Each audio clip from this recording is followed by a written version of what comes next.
This here is a third-year beaked hazelnut.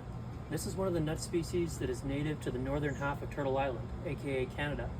In BC, they recently discovered a 7,000-year-old food forest in the northern BC region where indigenous peoples were tending these trees alongside a number of other trees long before they even were growing wheat in Egypt. So this is an amazing tree for creating resilient agroforestry farms, especially in the north, but there's many cousins to this species that can be grown all south into the States and into Europe. I just published an in-depth article on my Substack blog that covers all the applications of this species in the context of the regenerative garden or the food forest. It's going to become a chapter of my next book. So if you check out that article, you're going to find information on the cultivation from seed, you're going to find companion planting information, you're going to find the medicinal benefits of the nuts themselves, and you're going to find the rich ethnobotanical history of this species and its cousins in Europe. European hazelnuts, beaked hazelnuts, and American hazelnuts show extreme resilience in the face of fire and ice. They were one of the first things to grow back in abundance after the ice receded, after the ice age, and after a forest fire, they're one of the first things to spring back and begin producing food again for the wildlife.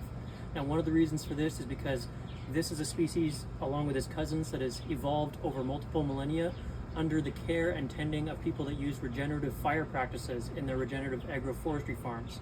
So here in Turtle Island, the oak hickory savannas, where they burn the underbrush to clear out the space underneath so that the buffalo and the deer could come in and so that it's easy to collect nuts and pawpaws, these were being conditioned by the fire to get used to that. And the same, there's evidence over in Scotland, in Ireland, and in the Nordic region that prehistory times, people were using fire in strategic management practices to burn out the underbrush and invite back species like this to produce food for their communities. So this is one of those species that can work amazingly in the context of extreme weather conditions and also in the context of regenerative fire practices. The European hazelnut was known to my Gaelic ancestors as the nut of wisdom and knowledge.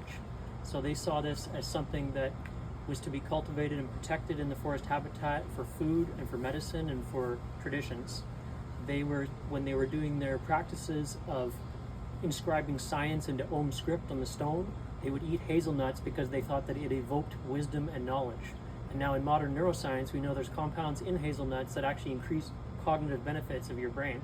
So in the context of cognitive health, they might have been onto something more than just the spiritual aspects they were talking about. So if you want to learn more about beaked hazelnuts, you can check out my article on Substack in the description section below.